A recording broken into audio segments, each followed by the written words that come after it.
자, 축하드립니다. 특히 저와는 아마 86년도에 같이 공무원교육원에서 같이 연수를 받았던 인연이 있기 때문에 더 각별한 마음으로 축하를 드립니다. 축하를 드리면서 차관을 넘어서 그 장관 자리에 가는 것은 대단히 영광스러운 일입니다. 그러나 한편으로 앞에서도 많은 이야기들이 나왔지만은 경제가 매우 어려운 상황에서 막중한 그런 책임감을 잊지 않으셔야 한다, 이렇게 당부를 드리면서 질문을 시작하겠습니다. 아까 그 모두 발언에서도 경제팀이 원팀이 되도록 소통하고 정부 내 두 목소리가 나오지 않도록 조율하며 이렇게 이제 말씀을 주셨는데, 그 과거 장하성 정책실장과 김동연 경제부총리 간에 여러 가지 불협화음을 아마 염두에 둔 발언으로 적절한 표현이다, 이렇게 생각하는데, 다만 원팀으로 한 목소리를 낸다 하더라도 그 주도권은 장관에게 있어야 한다, 저는 이렇게 생각하는데 그 점에 대해서는 어떻게 생각합니까? 예, 제가 뭐 지명받은 이후에 몇 번 말씀을 드렸습니다만 제 의지는 확실히 경제 문제는 경제팀이 주도권을 갖고 하도록 아니, 하겠습니다. 경제팀이 주도권을 가져야지만 그 중에서도 경제부총리가 주도권을 가져야 한다. 그렇게 하겠고요. 제가 그 김수현 정책실장하고도 몇 번 만나서 일단 그런 의지를 같이 표현을 했고 서로 얘기가 돼 있습니다. 예. 그렇게 해줘야만이 우리 국민들이 안심하고 믿음을 가지고 바라볼 수 있을 것이다, 이렇게 생각을 합니다. 과거 그 이명박 정부에서는 어느 자리에 계셨습니까? 정책조정국장하고 대변인을 했습니다. 기획재정부에서. 기획재정부에서. 네. 박근혜 정부에서는 어디에 있었습니까? 그때는 청와대 비서관을 했고요. 예. 그 이후에 미래창조과학부 1차관을 역임했습니다. 예. 그 이명박 박근혜 정부에 대해서 일반적으로 국민들은 어떤 평가를 가지고 있냐면은 국정을 농단하고 적폐를 쌓았고 남북 관계를 파탄냈고 거기에다가 경제까지 망친 정부였다, 이렇게 평가를 하는데 거기에 대해서는 어떻게 생각합니까? 의원님, 경제적 평가에 대해서는 저는 의원님 지금 말씀 주신 거하고는 조금 다른 평가도 있다는 말씀을 드립니다. 이 사실 경제적인 성과 측면에서 보면 여러 가지 시도도 있었고 또 성과도 저는 있었다고 보는데요. 다만 박근혜 정부 같은 경우에 4대 개혁을 하면서도 그 개혁이 결국 결실을 못 맺고 중간에 마무리되지 못한 것, 이런 것들이 좀 한계로 비판을 받지만, 물론 뭐 후보자께서는 경제 문제에 대해서는 그렇게 평가하지 않는다, 동의하지 않는다라고 했지만은 이명박 박근혜 정부 들어와서 경제가 급격히 나빠진 것은 틀림없는 사실입니다. 그런데 문제는 경제를 망친 박근혜 이명박 정부보다도 왜 문재인 정부의 경제 성적표가 더 안 좋은 거죠? 왜 그렇다라고 생각합니까?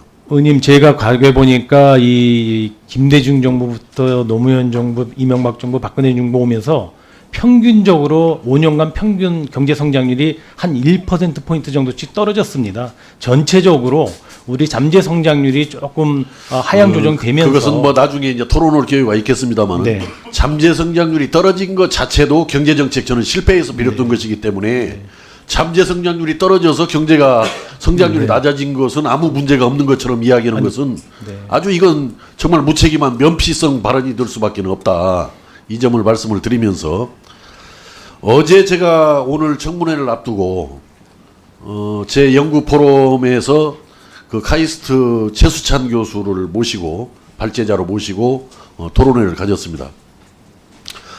그 최수찬 교수의 그 발제 발표를 보면은 그 문재인 정부의 경제 정책을 평가했을 때 이렇게 평가를 합니다. 공정경제 부분은 일정 부분 성과가 있었다. 그러나 혁신경제는 무개념이다. 소득주도 성장에 대해서는 양극화를 해소하려는 의도인 듯 하지만은 실패했다, 이렇게 혹독하게 평가를 했던데, 그 견해에 대해서는 후보자께서는 어떤 생각을 갖고 계십니까?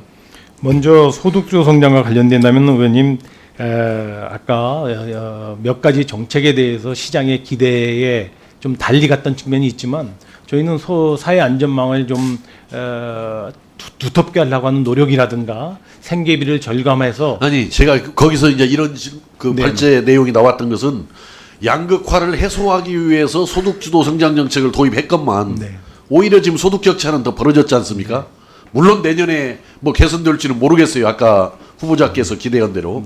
그러나 양극화를 해소하고자 했던 듯한 그런 의도의 소득주도 성장 정책을 펼친 결과 개선되기는커녕 오히려 양극화가 벌어졌다라는 점에 대해서 어떻게 생각하세요? 예, 의원님 그 안전망 문제를 떠나서 소득주 성장을 했음에도 불구하고 분배 지표가 그렇게 나온 거에 대해서는 저는 뭐 뼈 아프게 생각하고 정책적 효과가 그렇게 작동이 안 됐다는 거에 대해서 저는 뭐 동의합니다. 다만 이 지표가 소득 지표가 분배 지표가 악화된 거를 모두 최저임금 하나 때문에 그렇게 된 것인지 하게 도식화하는 거는 저는 어제 그 발제는 최저임금만을 짚어본 것은 아니고 네. 소득주도 성장 그러니까 정책이 그렇다는 거죠. 그러니까 소득주 성장에 저는 정부가 역점을 두고 강화해서 해온 부분도 있고 일부 정책에 있어서는 그런 여러 가지 문제점도 있었던 거는 포인트 보충질의 드리겠습니다. 그러면 소득주도 성장 정책이 설계가 잘못된 겁니까?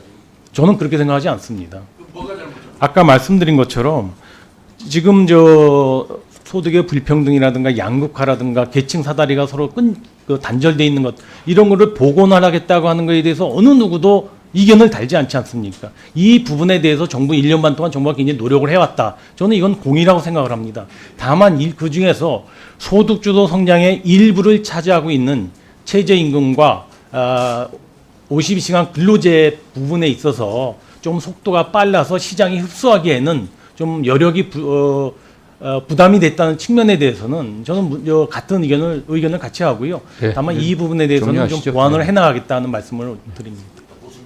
예, 유성엽 의원 수고하셨습니다.